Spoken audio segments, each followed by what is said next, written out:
जब हनुमान जी ने सोने की लंका जलाई तो उसका सोना पिघलकर कहाँ गया? आखिर क्या है उस छुपे हुए सोने का असली रहस्य? आप देख रहे हैं जयनंद कुमार चैनल। तो चलिए अब करते हैं ज्ञान की बात। वीडियो में आगे बढ़ने से पहले हमारे चैनल को सब्सक्राइब अवश्य करें और बेल आइकन जरूर दबाइएगा।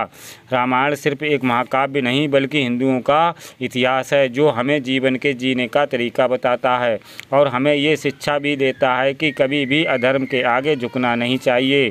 कैसे प्रभु श्री राम ने समुद्र पार कर रावण से युद्ध किया और माता सीता को अधर्मी रावण की कैद से मुक्त कराया।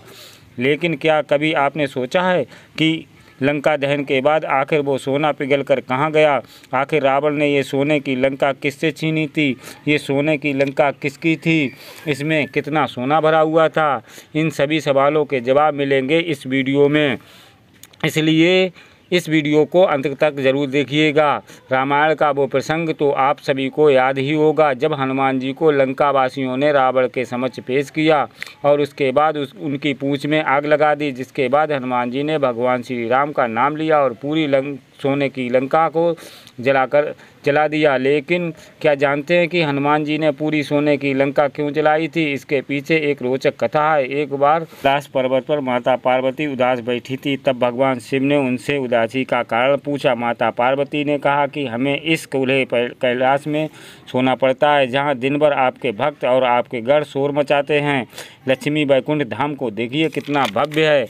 मैंने आपसे कभी कुछ नहीं मांगा, लेकिन आज मैं आपसे एक भव्य भवन मांग रही हूँ, जहाँ मैं आपके साथ अकेले में कुछ समय बिता सकूं। तब भगवान शिव जी मुस्कुराए, बोले ठीक है, मैं आपके लिए भवन का निर्माण करवा दूंगा। ये सुनकर माता पार्वती खुश हुई। भगवान शिव ने भगवान विश्वकर्मा को भवन निर्माण का कार्य दिया। अब माता पार्वती अपने भव्य भवन बन जाने का बेसब्री से इंतजार करने लगी। भगवान शिव के आदेश के बाद भगवान विश्वकर्मा ने एक ऐसे भवन का निर्माण किया जो काफ़ी भव्य और वैभवशाली था। इस भवन महल को देखने के लिए देवी देवता भी अपने अपने लोक से आने लगे। महल पूर्ण रूप से सोने का था। कहते हैं रात में इसकी चमक से पूरी लंका चमकती थी। अपने नए घर के निर्माण से माता पार्वती काफ़ी प्रसन्न थी। उन्होंने सभी देवी देवताओं, ऋषि मुनियों और गंधर्वों को महल में निमंत्रण दिया।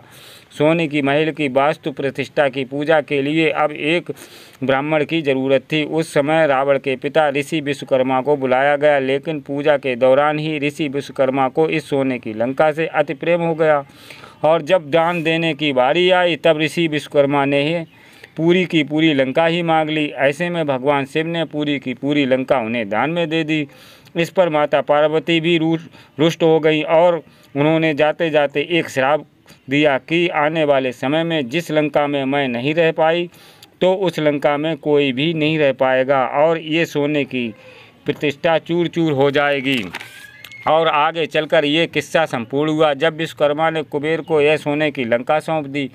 उसके बाद रावण ने अपने ही भाई कुबेर को युद्ध में परास्त कर लंका ले ली। उसके बाद उन्होंने स्वयं भगवान श्री राम की पत्नी यानी कि माता सीता का हरण किया।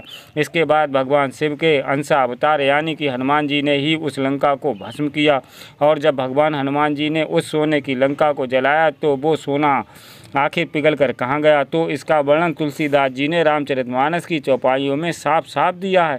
हर प्रेते अवसर चले मारुत 49 अट्ठास कर गर्जा कपि बाढ़ लगाई आकाश। हनुमान जी जब लंका दहन कर रहे थे तब परमात्मा जी की कृपा से 49 प्रकार की हवाएं चली थीं, जिनके सहयोग से सोने की लंका जलकर भस्म यानी राख में बदल गई।